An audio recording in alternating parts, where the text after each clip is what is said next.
Superfast 100 में आपका स्वागत है। दोपहर के 12 बज चुके हैं और वक्त हो चुका है इस समय की देश और प्रदेश की सभी बड़ी खबरों को जानने का। राष्ट्रपति द्रौपदी मुर्मू आज छत्तीसगढ़ दौरे पर हैं। राष्ट्रपति बस्तर पंडुम 2026 त्योहार का उद्घाटन करेंगे। ये जनजातीय और लोक सांस्कृतिक उत्सव आदिवासी जीवन शैली, मान्यताओं, रीति रिवाजों और सांस्कृतिक विरासत को सहेजने का प्रमुख मंच है।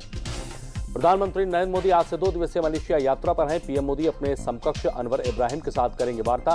व्यापक रणनीतिक साझेदारी में हुई प्रगति को करेंगे समीक्षा।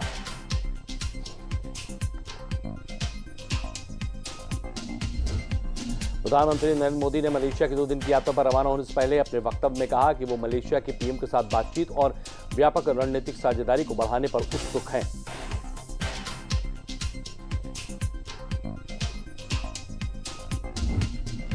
भारत अमेरिका के बीच व्यापार समझौते की रूपरेखा पर सहमति। अमेरिका भारतीय सामानों पर टैरिफ घटाकर करेगा 18%। भारतीय निर्यातकों के लिए $30 ट्रिलियन तक खुलेगा अमेरिकी बाजार। प्रधानमंत्री नरेंद्र मोदी ने कहा, अमेरिका के साथ अंतरिम व्यापार समझौता किसानों और उद्यमियों के लिए नए अवसर खोलकर मेक इन इंडिया को मजबूती देगा और महिलाओं और युवाओं के लिए रोजगार सृजित करेगा।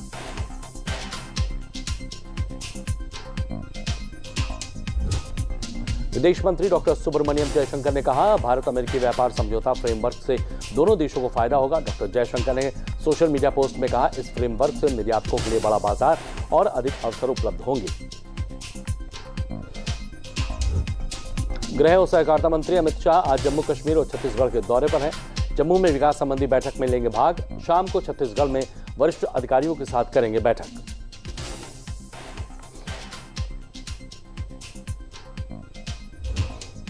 भारत ने इस्लामाबाद की मस्जिद पर हुए बम हमले की निंदा की। पाकिस्तान के आरोपों को बताया निराधार। विदेश मंत्रालय ने कहा, अपनी समस्याओं को गंभीरता से ले पड़ोसी देश।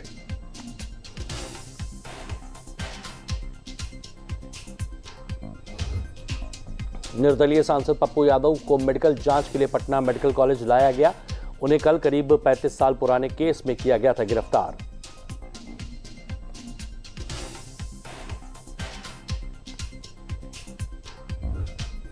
राष्ट्रपति द्रौपदी मुर्मू ओडिशा के भुवनेश्वर में ब्लैक स्वान समिट इंडिया कार्यक्रम में हुई शामिल।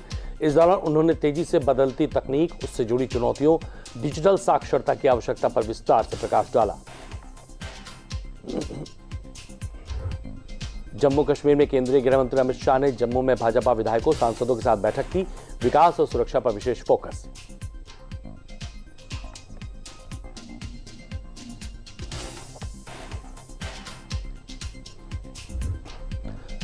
केरल में भाजपा के राष्ट्रीय अध्यक्ष नितिन नवीन ने पार्टी की कोर कमेटी की बैठक। नितिन नवीन ने आज कराड़ी में श्री श्रृंगेश्वरी शंकरा मठ में पूजा अर्चना की।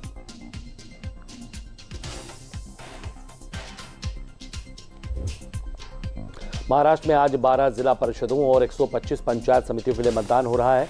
मतदान सुबह 7:30 बजे से शाम 5:30 बजे तक चलेगा। मतगणना 9 फरवरी को होगी। उप मुख्यमंत्री सुनेत्रा पवार ने जिला परिषद, पंचायत समिति चुनाव के लिए अपना वोट डाला।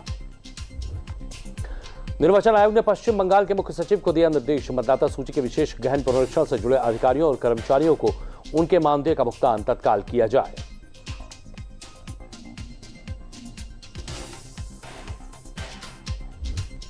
मध्य प्रदेश के मुख्यमंत्री मोहन यादव ने 26 जनवरी 2026 को दिल्ली गणतंत्र दिवस परेड में हिस्सा लेने वाले एनसीसी कैडेट्स को किया सम्मानित।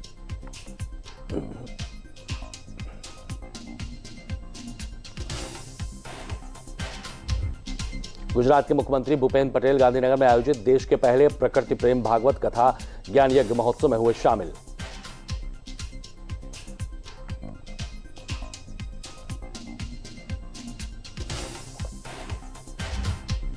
दिल्ली में भाजपा सांसद वैजयंत जय पांडा ने एक जापानी प्रतिनिधिमंडल से मुलाकात की। यह मुलाकात दोनों देशों के बीच संबंधों को मजबूत करने की दिशा में एक अहम कदम है।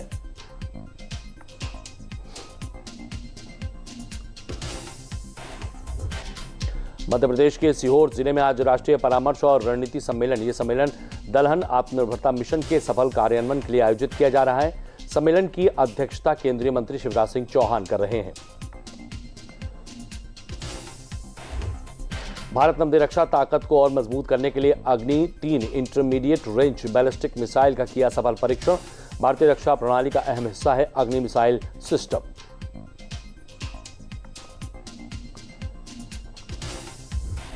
रेलवे में थोक सीमेंट ढुलाई क्षमता बढ़ाने के लिए किए गए सुधारों के परिणाम सकारात्मक रहे हैं। रेल मंत्रालय के अनुसार कई सीमेंट कंपनियों ने टैंक कंटेनर के थोक सीमेंट ढुलाई के लिए कंटेनर कॉर्पोरेशन ऑफ इंडिया से संपर्क किया। और देश की बड़ी खबरों के साथ अब वक्त आ गया है नजर डालने का उत्तर प्रदेश की कुछ बड़ी खबरों पर।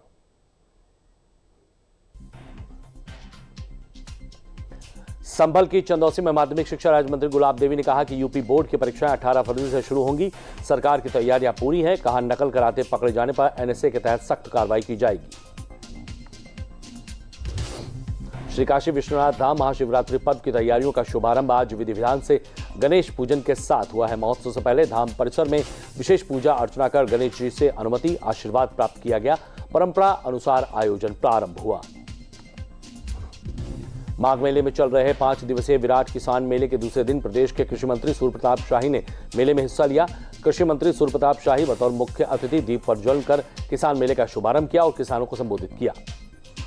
जरा रुको, जरा रेडी हुई कि नहीं हमारी दुल्हन? मैं तो कब से रेडी हूँ बेटा। और अगली बस का समय रियल टाइम बताएगा, जिससे यात्री बस स्टॉप पहुंचने का समय जान सकेंगे।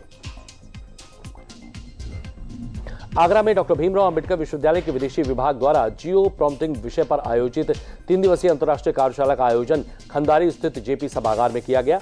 आज कार्यशाला का अंतिम दिन है। लखनऊ में एसटीएफ ने स्कूली बच्चों और नाइट क्लबों तक अवैध मादक पदार्थ सप्लाई करने वाले अंतर्राज्यीय गिरोह के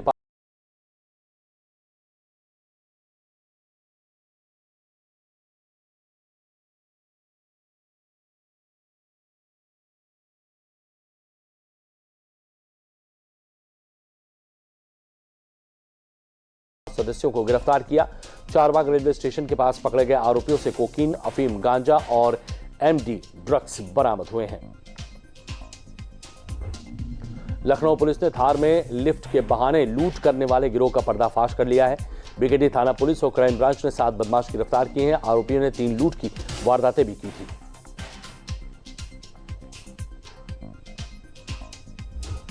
बाराबंकी के हैदरगढ़ स्थित ऐतिहासिक अवसानेश्वर महादेव मंदिर में हुई चोरी का पुलिस ने खुलासा किया है। एक शातिर चोर और चोरी की चांदी गलाने वाले स्वर्णकार गिरफ्तार किया गया है। आरोपियों से चांदी का छत्र, अर्गा और नकदी बरामद हुई है। लखनऊ में एक युवक के चाइनीज मांझे की चपेट में आ गया, जिससे उसकी गर्दन कट गई। घायल को डॉक्टर राम मनोहर लोहिया अस्पताल भर्ती कराया गया। उपचार के बाद छुट्टी दे दी गई। घायल की पहचान संविदा बिजली कर्मी के रूप में हुई है।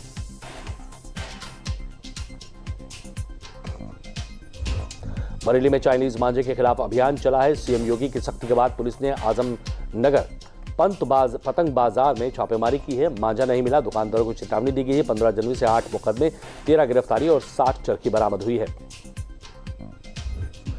आगरा विकास प्राधिकरण ने शहर में अवैध निर्माण के खिलाफ कार्रवाई को तेज कर दिया है। एमजी रोड, 100 फुटा रोड सहित कई इलाकों में बिना मानचित्र स्वीकृति बनाए जा रहे मकानों को सील किया गया है। नोटिस जारी कर जांच जारी है, प्राधिकरण ने कहा है। वाराणसी के दाल मंडी में ध्वस्तीकरण की कार्रवाई लगातार जारी है। नगर निगम ने 23 दर्जन मकानों को नोटिस जारी कर 3 दिन में खाली करने के निर्देश दिए हैं। 31 जनवरी को नोटिस जारी हुआ था।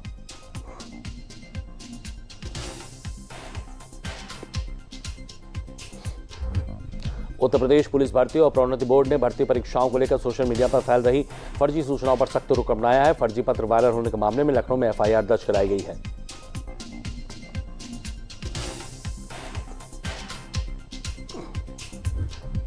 बरेली शहर के 80 वार्डों से रोज निकलने वाले 450 टन से अधिक कचरे के वैज्ञानिक निस्तारण के लिए फरीदपुर के पास सथरापुर में 24 करोड़ रुपए का सॉलिड वेस्ट मैनेजमेंट प्लांट विकसित किया गया। यह प्लांट पूरी तरह से ऑटोमेटिक है। उत्तर प्रदेश लोक सेवा आयोग ने सहायक वन संरक्षक और क्षेत्रीय वनाधिकारी परीक्षा 2025 को लेकर सूचना जारी की है। मुख्य परीक्षा के लिए ऑनलाइन आवेदन 6 फरवरी से शुरू हो गए हैं, जो 20 फरवरी तक किए जा सकते हैं। उत्तर प्रदेश लोक सेवा आयोग ने सहायक कुल सचिव परीक्षा 2024 का लिखित परिणाम जारी कर दिया। 39 पदों के लिए 27-28 अप्रैल 2025 को हुई थी परीक्षा में 1841 अभ्यर्थी शामिल हुए, जिनमें से 138 को इंटरव्यू के लिए सफल घोषित किया गया है। भारतीय सेना की अग्निवीर भर्ती रैली का आगाज लखनऊ छावनी स्थित एएमसी सेंटर और कॉलेज के एएमसी स्टेडियम में हुआ है। यह rally recruiting zone Uttar Pradesh Uttarakhand के अंतर्गत रिक्रूटिंग ऑफिस मुख्यालय लखनऊ द्वारा आयोजित की जा रही है। मथुरा में यमुना एक्सप्रेसवे बस से उतरे यात्रियों को टैंकर ने कुचल दिया है। इस हादसे में 6 लोगों की मौत हो गई है, कई घायल हो गए हैं। सूचना मिलते ही पुलिस मौके पर पहुंच गई और घायलों को इलाज के लिए अस्पताल में भर्ती करवाया गया।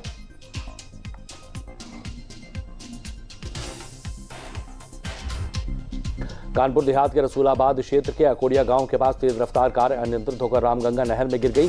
हादसे में एक ही परिवार के 2 भाइयों समेत 3 लोगों की मौके पर मौत हो गई है, जबकि एक युवक गंभीर रूप से घायल हो गया है।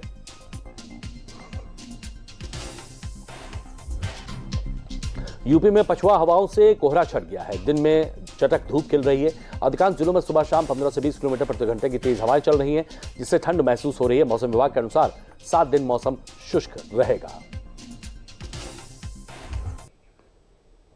और सुपरफास्ट 100 में वक्त है एक छोटे से ब्रेक का। सुनो, एक अच्छी इंश्योरेंस पॉलिसी एआई से पूछते हैं। एक ऐसी पॉलिसी जिसमें प्रीमियम पेमेंट हो लिमिटेड पर इनकम आती रहे लाइफ टाइम। LIC का जीवन उत्सव। वाह, लाइफ टाइम सेलिब्रेशन मनाइए। LIC के जीवन उत्सव के साथ फ्यूचर सेट है। और ब्रेक के बाद अब नजर डाल लेते हैं अन्य प्रदेशों की से जुड़ी हुई कुछ बड़ी खबरों पर। भारतीय जनता पार्टी ने हैदराबाद में नगरपालिका चुनाव के लिए विकसित तेलंगाना भाजपा संकल्प पत्र जारी किया है। इसमें पारदर्शी और विकासोन्मुखी शहरी प्रशासन, भ्रष्टाचार के खिलाफ कड़ी कार्रवाई का वादा किया गया है। इंदौर में आज से इंटरवेंशनल रेडियोलॉजी नेशनल समिट शुरू हो गई है। समिट में इलाज की बदलती तकनीक पर ध्यान दिया जा रहा है, जहां इलाज छोटा हो और राहत बड़ी मिले। साथ ही ये विश्व स्तरीय मेडिकल ट्रेनिंग की पहल भी है। उत्तराखंड में नया पश्चिमी विक्षोभ कमजोर जलवायु परिवर्तन कारण नैनीताल के मौसम पर बड़ा प्रभाव दिख रहा है, जिसमें वर्षा या बर्फबारी की उम्मीद कम है।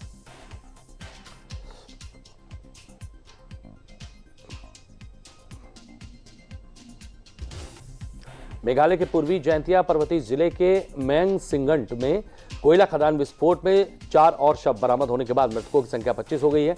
17 शवों की पहचान कर परिजनों को सौंप दिया गया है। साथ ही 2 आरोपियों को गिरफ्तार किया गया है। हिमाचल प्रदेश में दिन के तापमान में गिरावट आई है, हालांकि धूप खिल रही है।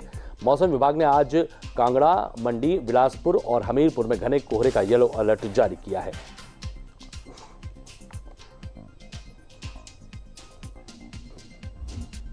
भामनगर तालुका के फोड़ेवाला गांव में सुरक्षा बलों के साथ मुठभेड़ में सीनियर कमांडर प्रभाकर समेत 7 माओवादी मारे गए हैं। 3 फरवरी से चल रही कार्रवाई में C60 कमांडो, केंद्रीय रिजर्व पुलिस बल और त्वरित कार्रवाई बल की टीमें शामिल थी। देहरादून जिला प्रशासन बच्चों की ऑनलाइन गेमिंग की लत को लेकर सतर्क हो गया है। जिला अधिकारी सवीन बंसल ने सभी स्कूलों को एडवाइजरी जारी कर बच्चों को डिजिटल व्यवहार और गेमिंग आदतों और मानसिक स्वास्थ्य पर कड़ी निगरानी रखने के निर्देश दिए हैं। नैनीताल में 124 लोग ले रहे हैं दोहरी पेंशन। कैग की रिपोर्ट के फर्जीवाड़ा में हुआ उजागर। जांच के बाद दोहरी पेंशन लेने वालों से ली गई धनराशि की वसूली की जाएगी।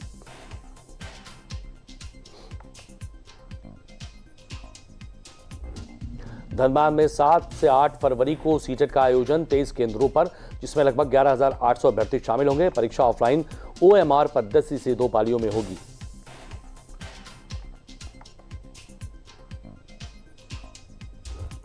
लद्दाख के कारगिल आइस हॉकी रिंक में 7 दिन का advance speed skating training camp सफलतापूर्वक संपन्न हुआ है।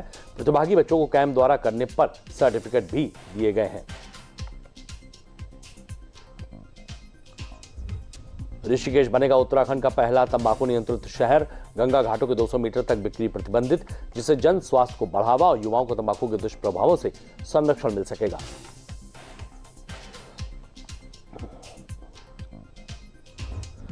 मध्य प्रदेश के डिंडौरी जिले की एक ग्राम पंचायत में मोबाइल नेट रिचार्ज के नाम पर 36,000 रुपए के गबन का मामला सामने आया है। सरपंच और सचिव ने मिलकर 15वें वित्त आयोग के फंड से ये राशि निकाली है। जम्मू कश्मीर में कैंसर रोगियों के लिए नई नीति है। बजट में 116 करोड़ रुपए की वृद्धि और स्वास्थ्य सेवाओं को मिलेगा बढ़ावा।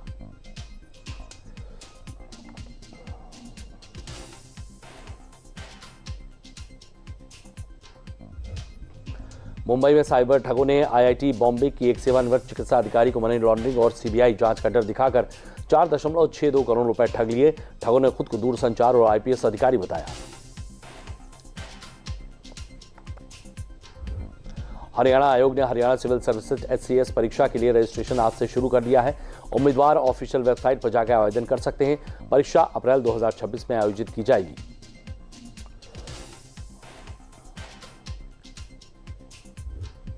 उत्तराखंड के समुद्रतल से 3500 मीटर ऊंचे खलिया टॉप में स्नो स्कीइंग जारी है और स्थानीय युवाओं ने प्रशिक्षकों से स्कीइंग सीखी है, जिससे रोजगार की उम्मीद बढ़ी है।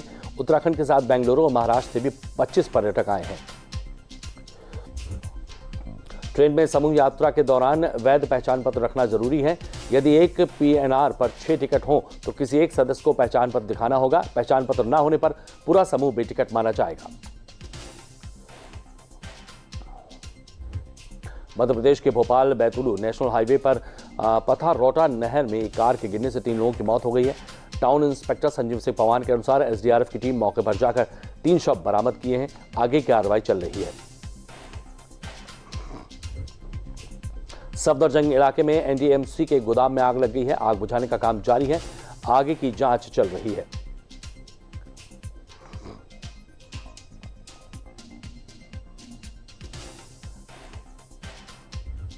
भारत में पहली बार ओडिशा के सिमलीपाल जंगलों में पाए गए लाइकेन प्रजाति फिसिया मेलान क्रोमा की पुष्टि हुई है।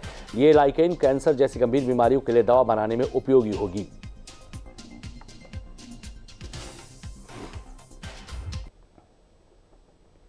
और अब सुपर फास्ट 100 में नजर डालते हैं कारोबार जगत और दुनिया से जुड़ी हुई खबरों पर। 7 फरवरी यानी आज NSE और BSE पर मॉक ट्रेडिंग आयोजित की जाएगी। यह वास्तविक ट्रेडिंग नहीं है, बल्कि सिस्टम और इंफ्रास्ट्रक्चर का परीक्षण करने के लिए है, ताकि ब्रोकर्स और यूजर्स बिना वित्तीय जोखिम के नए सिस्टम से परिचित हो सकें। भारतीय रिजर्व बैंक के अनुसार 30 जनवरी को समाप्त सप्ताह में भारत का विदेशी मुद्रा भंडार 14.36 अरब डॉलर बढ़कर रिकॉर्ड 723.77 अरब डॉलर हो गया है। यह लगातार दूसरा सप्ताह है जब भंडार में वृद्धि हुई है। सेबी ने 8 कंपनियों को IPO के जरिए 10,000 करोड़ रुपए जुटाने की मंजूरी दी है। इसमें इनफेड होल्डिंग्स 3-4 हजार करोड़, एलिवेट कैंप्स 2,550 करोड़ रुपए जुटाएगी।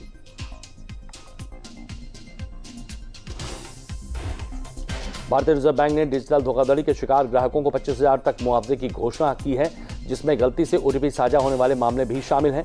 मुआवजा जमाकर्ता शिक्षा और जागरूकता कोष से दिया जाएगा, लेकिन कुछ शर्तें लागू होंगी।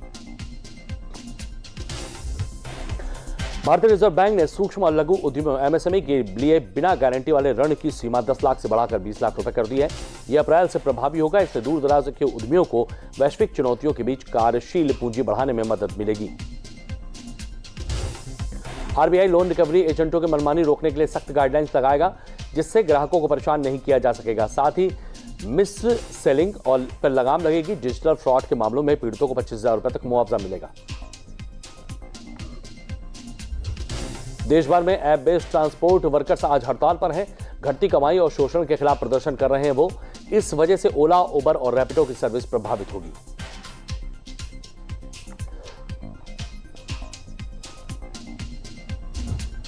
NSE के बोर्ड ने IPO के लिए अप्रूवल दिया है। इशू पूरी तरह ऑफर फॉर सेल है और यह IPO पूरी तरह से ऑफर फॉर सेल होगा, जिसमें मौजूदा शेयर होल्डर्स अपनी हिस्सेदारी बेचेंगे। बोर्ड ने लिस्टिंग प्रक्रिया की निगरानी के लिए कमेटी का गठन किया है। फरारी अमाल्फी भारत में 5.59 करोड़ की कीमत पर लॉन्च हुई है। इस स्पोर्ट्स कार में 640 हॉर्स पावर का पावरफुल V8 इंजन है, जो 3.3 सेकंड में 0 से 100 किलोमीटर घंटे की रफ्तार पकड़ लेता है। टाटा मोटर्स अपनी पॉपुलर इलेक्ट्रिक SUV पंच EV का फेसलिफ्ट मॉडल 20 फरवरी को लॉन्च करेगा। इसमें नई कार में ADAS सेफ्टी और वेंटिलेटेड सीट्स और लग्जरी फीचर्स हैं। फुल चार्ज में ये 421 किलोमीटर तक चलेगी। अमेरिकी राष्ट्रपति डोनाल्ड ट्रंप ने भारत में रूसी तेल आयात बंद करने के वादे के बाद भारतीय सामानों पर 25% अतिरिक्त टैरिफ हटा दिया है। अब इस हफ्ते ट्रेड डील का यह हिस्सा है, जिससे भारतीय निर्यातकों को फायदा होगा।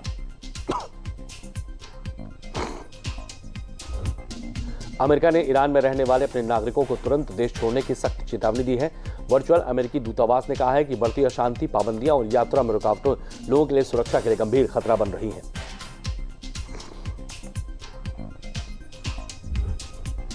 राष्ट्रपति डोनाल्ड ट्रंप ने आदेश पर हस्ताक्षर किए हैं कि अमेरिका अब अपने हथियारों की आपूर्ति उन देशों को प्राथमिकता देगा जिनका रक्षा खर्च अधिक है और जो अपने क्षेत्र में रणनीतिक रूप से महत्वपूर्ण है।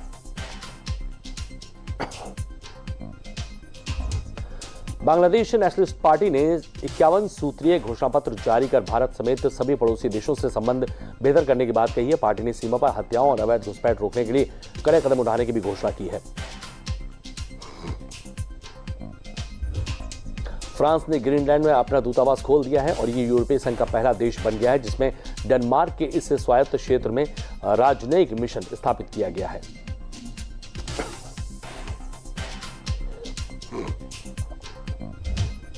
रूस की सैन्य खुफिया एजेंसी उप प्रमुख लेफ्टिनेंट जनरल व्लादिमीर एलेस्केव मॉस्को स्थित अपने घर पर हुए गोलाबारी हमले पर गंभीर रूप से घायल हो गए हैं। अज्ञात हमलावरों ने उन पर कई गोलियां चलाई। फिलहाल उनका अस्पताल में इलाज जारी है। फ्रांस और कनाडा में ग्रीनलैंड की राजधानी नुक में वाणिज्य दूतावास खोले हैं। ये कदम नाटो देश डेनमार्क के प्रति समर्थन प्रकट करने के लिए उठाया गया है क्योंकि अमेरिका के राष्ट्रपति डोनाल्ड ट्रंप ग्रीनलैंड को हासिल करने की अपनी मांग फिर से उठा रहे हैं। अमेरिका और ईरान के वरिष्ठ अधिकारियों ने कल ओमान में अप्रत्यक्ष बातचीत की।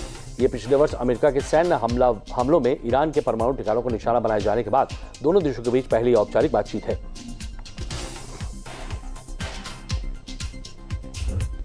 नेपाल बिल्डकॉन इंटरनेशनल एक्सपो में 11वां संस्करण गुरुवार से काठमांडू के ब्रकुटी मंडप में शुरू हुआ है। प्रदर्शनी में नेपाल सहित भारत, चीन, जर्मनी, ब्रिटेन, अन्य देशों के उद्योग विशेषज्ञ और कंपनियां भाग ले रही हैं। बांग्लादेश नेशनलिस्ट पार्टी बीएनपी ने कहा है कि आगामी राष्ट्रीय चुनाव में सत्ता में लौटने पर उसकी विदेश नीति बांग्लादेश प्रथम के सिद्धांत पर आधारित होगी जिसमें राष्ट्रीय संप्रभुता, सुरक्षा, नागरिक कल्याण को प्राथमिकता दी जाएगी।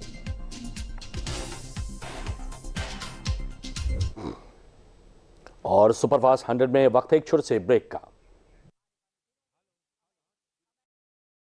कब तक आप ऐसे फ्यूचर का टेंशन लेकर चलते रहेंगे? LIC के न्यू पेंशन प्लस के साथ अपनी पेंशन का प्लान बनाइए क्योंकि ये प्लान आपके फ्यूचर के लिए मार्केट लिंक्ड वेल्थ क्रिएट करता है। और तो और इस प्लान में गारंटीड एडिशंस के साथ पेंशन पाने के कई ऑप्शंस भी हैं so that you grow young and tension free. LIC हर पल आपके साथ। और सुपरफास्ट 100 में अब आइए नजर डालते हैं खेल और सिनेमा जगत की जुड़ी हुई बड़ी खबरों पर। 14 साल के वैभव सूर्यवंशी ने अंडर 19 वर्ल्ड कप में 175 रन की पारी खेलकर कई रिकॉर्ड्स बना डाले हैं। उन्होंने महज 25 मैचों में 1412 रन बनाकर विजय जोल का रिकॉर्ड तोड़ दिया है, जिन्होंने 36 मैचों में 1404 रन बनाए थे।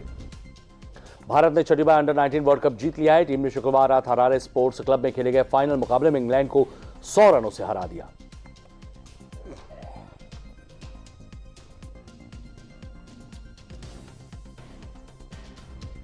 भारत ने छठी बार अंडर 19 वर्ल्ड कप जीत लिया है, जिसके बाद प्रधानमंत्री नरेंद्र मोदी, विराट कोहली, सचिन तेंदुलकर, अमित शाह और राष्ट्रपति द्रौपदी मुर्मू सहित कई दिग्गज ने युवा टीम को इस शानदार जीत पर बधाई दी है। T20 वर्ल्ड कप 2026 का पहला मैच पाकिस्तान और नीदरलैंड के बीच खेला जाएगा। भारत के मैच का बायकॉट करने के बीच पाकिस्तान टूर्नामेंट की शुरुआत करने जा रहा है।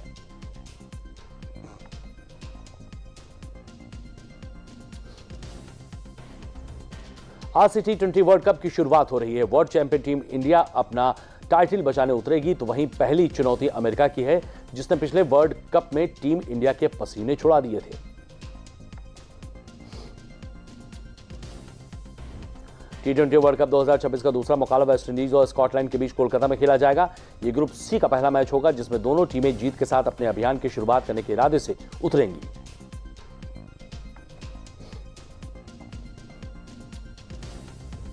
आज से शुरू हो रहे T20 वर्ल्ड कप में भारतीय मूल के 40 खिलाड़ी अलग अलग देशों की जर्सी में खेलते नजर आएंगे। टॉप क्रिकेट खेलने वाली टीमों से जुड़े कुल 69 खिलाड़ी 11 अन्य देशों का प्रतिनिधित्व। As a lawyer, my life runs on drafts, petitions and contracts, and sometimes one document can make or break the client's. तेज गेंदबाज हर्षित राणा T20 वर्ल्ड कप 2026 से बाहर हो गए हैं। उन्हें 4 फरवरी को नवी मुंबई में साउथ अफ्रीका के खिलाफ खेले गए वार्म अप मैच के दौरान घुटने में चोट लग गई थी।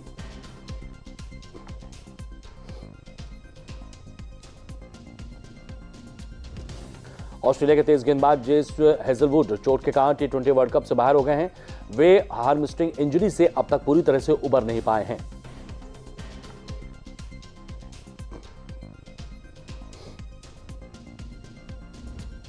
क्रिकेटर रिंकू सिंह की फेसबुक आईडी हैक हो गई है। साइबर ठगों ने रिंकू के फेसबुक की ईमेल आईडी बदलकर उसमें होने वाली कमाई अपने खाते में ट्रांसफर कर ली है। शिकायत के बाद मामले में साइबर क्राइम थाने में केस दर्ज किया गया है। 6 फरवरी को देसी गर्ल प्रियंका चोपड़ा के पति मशहूर अमेरिकी सिंगर निक जोनास का नया एल्बम संडे बेस्ट रिलीज हुआ है। इस मौके पर प्रियंका ने सोशल पोस्ट शेयर करके पति की तारीफ की है।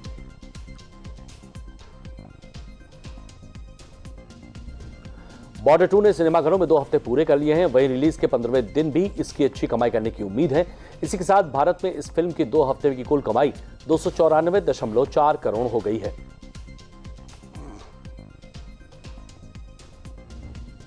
रानी मुखर्जी की फिल्म रिलीज के 8वें दिन भी बॉक्स ऑफिस पर टिकी हुई है। वहीं सनी देओल की बॉर्डर 2 रिलीज के 15वें दिन भी अच्छा कलेक्शन कर रही है।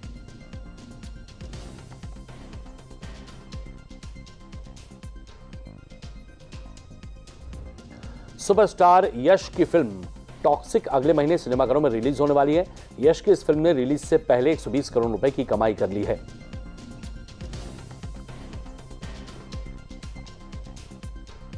टॉक्सिक की रिलीज से पहले ही करोड़ों की कमाई का असर फिल्म के कलेक्शन पर भी देखने को मिलेगा।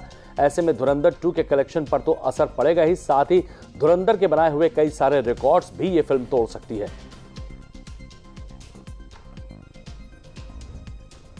घूसखोर पंडित पर मचे बवाल के बाद अब मनोज बाजपेयी ने सफाई दी है। उन्होंने कहा है कि उनका मकसद लोगों की भावनाओं को ठेस पहुंचाना नहीं है।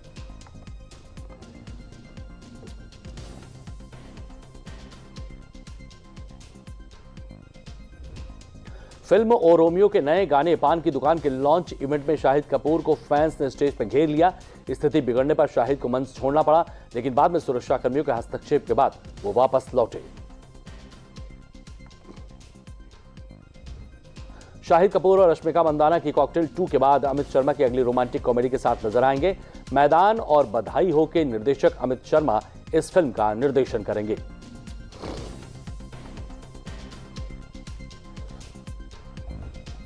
केरल के तिरुवनंतपुरम में गुरुवार को एक सड़क हादसे में मामले में मलयालम एक्टर प्रोड्यूसर मणियम पिल्ला राजू को पुलिस ने गिरफ्तार किया है। यह हादसा उनकी कार और एक बाइक के बीच हुआ था।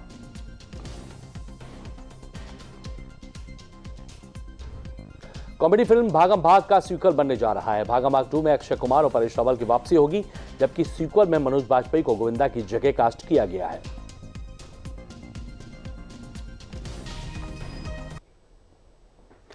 तो सुपरफास्ट 100 में बस इतना ही। दीजिए इजाजत, नमस्कार।